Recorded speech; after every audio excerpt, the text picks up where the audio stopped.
Hola, un saludo nuevamente en nuestro módulo de patología y diagnóstico oral, en específico las patologías inmunológicas. En esta oportunidad, un apartado especial para las aftas, eh, enfermedad frecuente que probablemente ustedes hayan tenido contacto ya con ella, incluso pueden ser eh, portadores de la enfermedad, ¿cierto? Y una fotografía muy clásica de una afta clínicamente típica. ¿Ok? Bien, veamos. Una definición más o menos general nos diría que las uro o las aftas son úlceras, es decir, son solución de continuidad de la mucosa oral, provocada por una disregulación del sistema inmunológico. Recuerden que disregulación significaba que hay una alteración en este sistema inmunológico, pero que no se sabe su etiología exactamente. Esta disregulación va a atacar a los queratinocitos, provocándoles la muerte, es decir, generando una necrosis celular. Y esto se va a manifestar clínicamente a través de la úlcera clínica. Esa sería la lesión básica.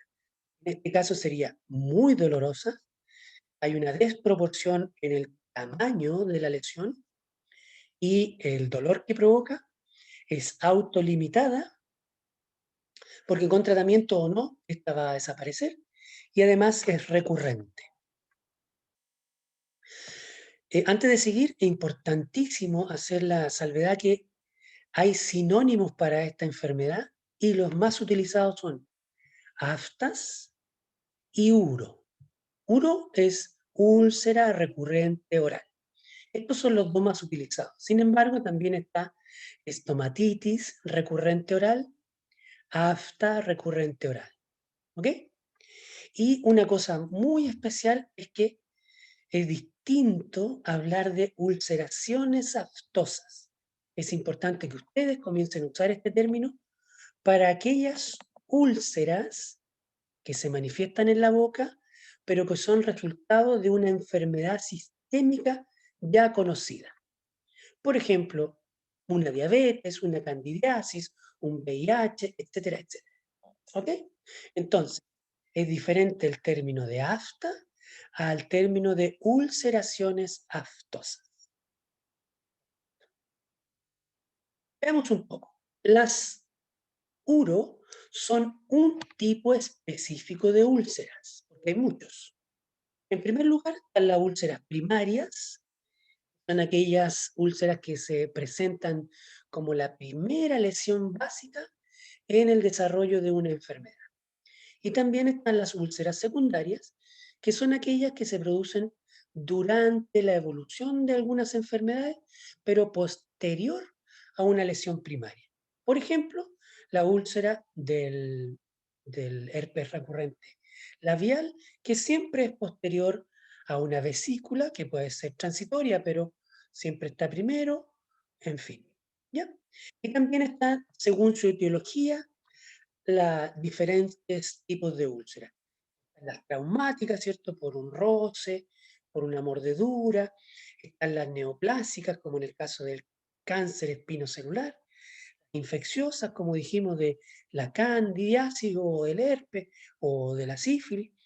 Están algunas manifestaciones de enfermedad general, como dijimos, eh, como las úlceras por el pénfigo, como una quemadura, la diabetes, la sífilis, etcétera, etcétera. Y están las inmunológicas, pero específicamente el subtipo de las disregulaciones, porque también podemos tener úlceras por pénfigo, pero estas son autoinmunes, ¿sí? Perfecto. Entonces, son un tipo específico de úlcera, en este caso, de la familia inmunológica y del grupo de las disregulaciones. ¿Ok? Perfecto. Esta clase está hecha con material propio, recabado en las diferentes clases, ¿cierto? Y además por lo recopilado también extraído de la clase del profesor César Rivera, que fue la clase que inauguró el año académico en la Universidad Austral, este año 2021, Por lo tanto, yo extraje información de ese video, que absolutamente recomendado para que ustedes en algún momento lo puedan ver.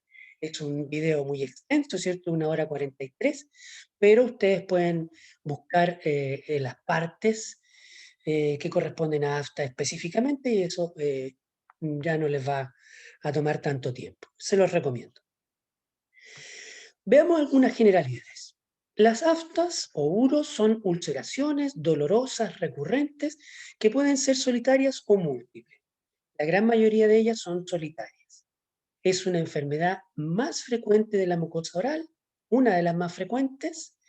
Hay una incidencia variable que va del 5 al 60% y eso depende de los tipos de estudios que se realicen, qué tipo de personas se ocupen para la muestra, en qué país se realicen, porque todo eso va cambiando.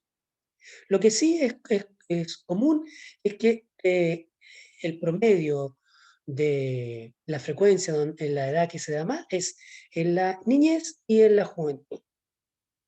Va declinando en la adultez y ya generalmente no se ve. Y como dijimos, no debe estar asociada a una enfermedad sistémica porque ahí estaríamos hablando de ulceraciones aftosas. Clínicamente dijimos que en la gran mayoría son lesiones únicas, se presentan en mucosa no queratinizada, todavía no se sabe por qué, ¿verdad? Y las ubicaciones más comunes, de acuerdo a la información que nos da César en sus estudios que ha realizado en este último tiempo, nos dicen que los lugares más comunes son la cara interna del labio inferior, la mucosa vestibular y la cara interna de mejilla. En un grupo más bajito estaría la lengua y otros, otros en general. Él habla de 7 episodios al año, lo que reportaban los pacientes en su estudio, un diámetro promedio de la úlcera de 4 milímetros y que compromete la vida del paciente. ¿Sí? Algunos fuertemente, otros se van acostumbrando, ¿cierto? Lo hacen parte de él, pero en ningún momento eso sería normal. Hay un compromiso de la calidad de vida en diferentes grados. Aquí unas imágenes muy típicas, ¿cierto? De una lesión redondeada con un halo blanquecino en su interior y un halo rojo por la periferia, ¿cierto? En diferentes formas. En este caso aquí una solitaria y acá una múltiple o doble, ¿cierto? Y aquí, nuevamente, la motivación para que ustedes ubiquen una foto de algún paciente de ustedes en esta clase. ¿Sí? Los invitamos. Particularidades. Es una patología común, ¿cierto? Ese rango del 5 al 60% podríamos dar un promedio de 20 y eso ya es muchísimo. Es una patología con una etiología todavía desconocida,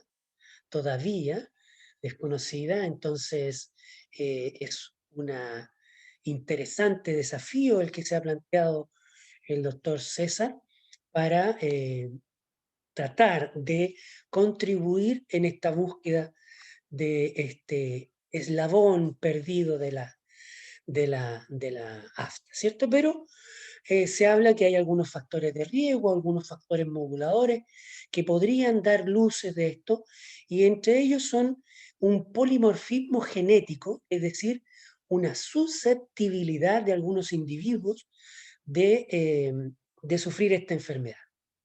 Y estos polimorfismos genéticos son unos cambios muy sutiles, muy pequeñitos en la secuencia de DNA de ciertos genes, lo que generaría cambios en las proteínas, y estos cambios incidirían en que una mucosa de una persona fuera más susceptible que otra, ¿cierto? Esa es una posibilidad. Otra es una reacción cruzada ante ciertos microorganismos que están en la boca, ciertas bacterias que podrían generar una reacción de este tipo, pero son solo teorías hasta ahora. ¿Ok? Lo que sí está muy claro que es su patogenia, es decir, la conformación de todo el proceso posterior al inicio es de base inmunológica. Está mediado por procesos inmunológicos, ¿cierto? Donde tenemos células de tipo inflamatorio, como las células presentadoras de antígeno, los linfocitos TSD4, los linfocitos TSD8, las células plasmáticas, etcétera, etcétera. Y también elementos proteicos como la citoquina, en especial el TNF-alfa, el factor de necrosis tumoral, y ciertas quimioquinas, interleuquinas que están ya estudiadas, ¿verdad? Entonces, se conoce todo el proceso, pero no se sabe el paso inicial. ¿Cómo sería esta patogenia simplificada? En primer lugar, tenemos el desconocimiento de qué es lo que provoca el desencadenamiento de esta secuencia de caída de estos dominó, ¿cierto? Esto es una secuencia de dominó que van cayendo, ¿cierto? Pero no se sabe cuál es el primer dominó que provoca todo el desarrollo de la enfermedad. Lo que sí se sabe es que las células presentadoras de antígeno, que son aquellas que están siempre, siempre esperando, viendo, vigilando, ¿cierto? En las mucosas, en los territorios periféricos, qué es lo que está pasando con el medio, ellas avisan. Y en nuestro caso de la mucosa, son las llamadas células de Langerhans. Ellas reconocen cualquier situación extraña y provocan un aviso interior. Van y activan a los linfocitos CD4. Estos ustedes saben que son los jefes del sistema inmunológico y ellos coordinan toda la respuesta inmunológica. Este CD4 le induce al CD8, al, al linfocito T citotóxico, para que se multiplique, se divide, prolifere, y además genera una migración desde los nódulos linfáticos regionales hacia el epitelio de la mucosa oral. Hay un viaje, ¿cierto?, a través de las vías linfáticas, desde los nódulos hacia el área afectada, que en este caso son la mucosa oral. Principalmente, como dijimos, labio, mejilla, en fin. Entonces, en la mucosa vestibular.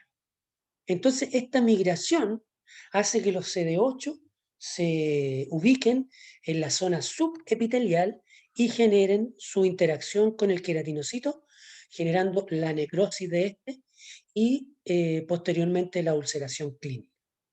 Esta ulceración, después esta solución de continuidad, es cierto, va a haber un espacio de epitelio, de mucosa, perdón, sin epitelio, que se va a recubrir con una capa de fibrina.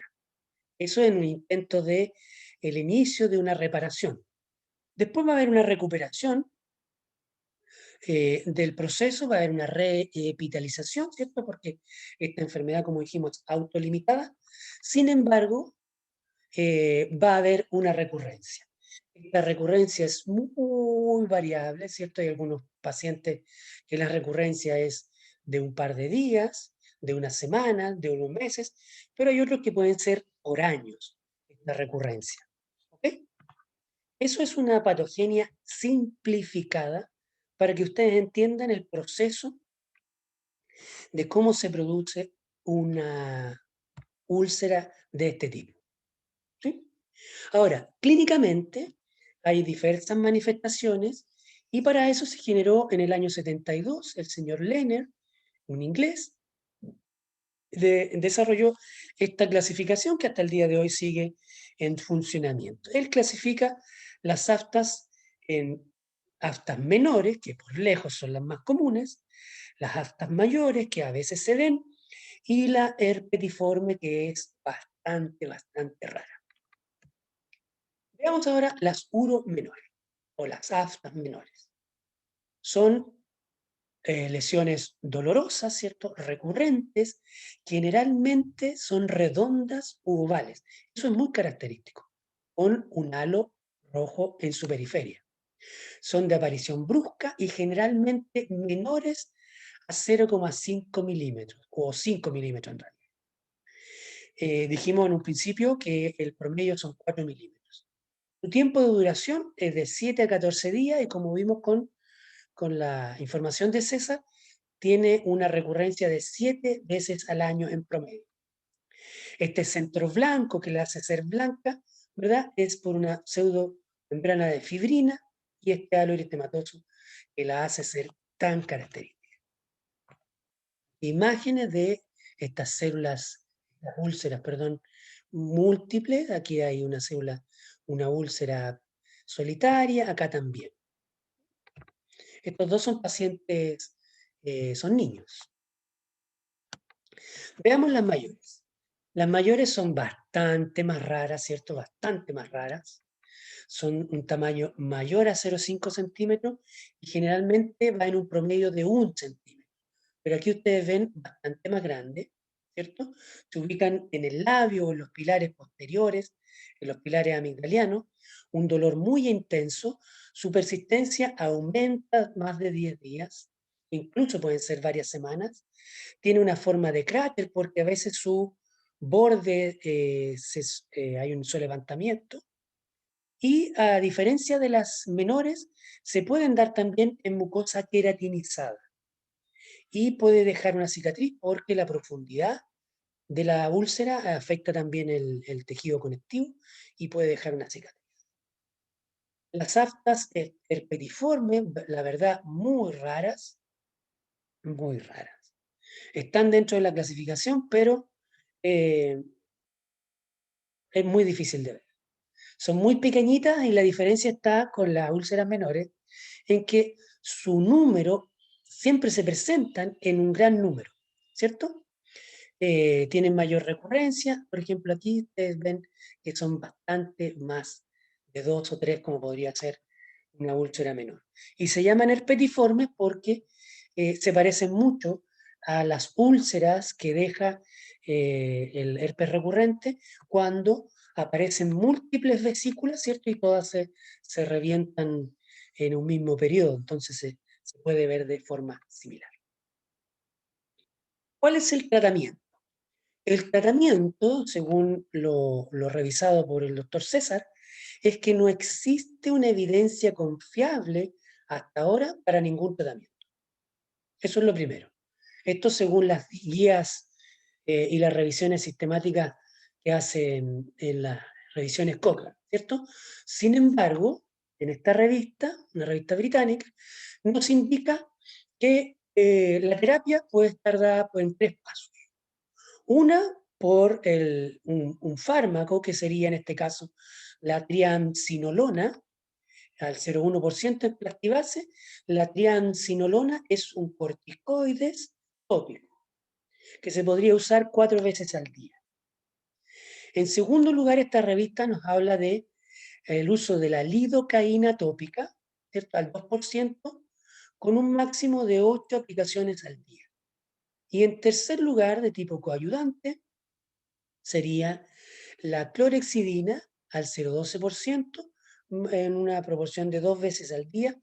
Estos 3 elementos podrían ser un tratamiento. Ojo, que solo sería sintomático porque eh, no hay cómo curar el afta hasta que no se sepa su etiología absolutamente. ¿Ok? En nuestro medio, lo que nosotros usamos es también un recetario magistral. Eso quiere decir que tenemos que confeccionar la receta con el nombre de recetario magistral, ¿cierto? Para que se realice el fármaco. O sea, la farmacia lo tiene que eh, hacer, ¿ya? Confeccionar. Y nosotros usamos la betametasona al 0,1%. Es la misma proporción de la triamcinolona, la diferencia es que son corticoides de diferente potencia, nada más que eso, pero igual son corticoides tópicos. También en Plastibase, también 30 gramos, 3 a 5 veces al día, y esto se aplica en la zona afectada. Y en otras oportunidades podemos usar prednisona, ya de acción sistémica, en comprimidos de 5 miligramos o de 20 miligramos, y se pueden dar 1 o 2 comprimidos al día, depende de la severidad del caso. Pero generalmente estamos usando el tópico en mayor proporción. Recordemos, por último, que hay varias patologías sistémicas que generan úlceras muy similares a las aftas y que en ese caso corresponden a las úlceras aftosas. En primer lugar, una de las más conocidas es, aun cuando no es la más frecuente, ¿cierto? Es el síndrome de Behçet. Son enfermedades genéticas que generan una triada donde hay úlceras oculares, genitales y en la boca, y las úlceras que se dan ahí son exactamente iguales.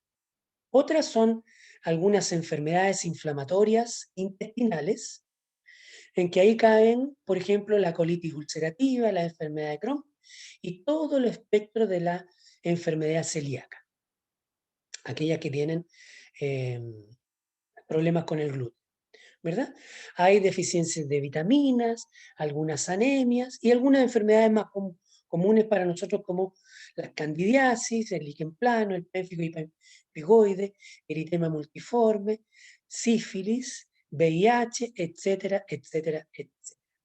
Entonces hay muchas enfermedades que producen úlceras, aparte que son úlceras, son muy parecidas a la forma clínica en que se presenta la afta. ¿Ya? Esa es la gracia, o sea, ya sabemos que las úlceras son de diferente etiología, pero estas se manifiestan clínicamente muy parecidas a las aftas. Entonces, con eso hemos dado un paneo general, ¿cierto? Y bien actualizado con lo que nos refiere las investigaciones y los resúmenes que ha hecho el doctor César Rivera con respecto a su estudio. Bueno, yo hablo de él porque él está llevando a cabo, ¿cierto? Estudios precisamente en afta, eh, en nuestra cavidad oral. Entonces, por lo demás, está a decir que es información absolutamente confiable. Entonces, vamos a las preguntas. ¿Cuál es la etiología de las aftas? ¿Cierto? ¿Qué nombre conoce usted de esta enfermedad? Es importantísimo conocer esto. ¿Y qué son las ulceraciones aftosas? Perfecto. Con ese trío de preguntas, yo me despido hasta un próximo video y estén muy, muy bien.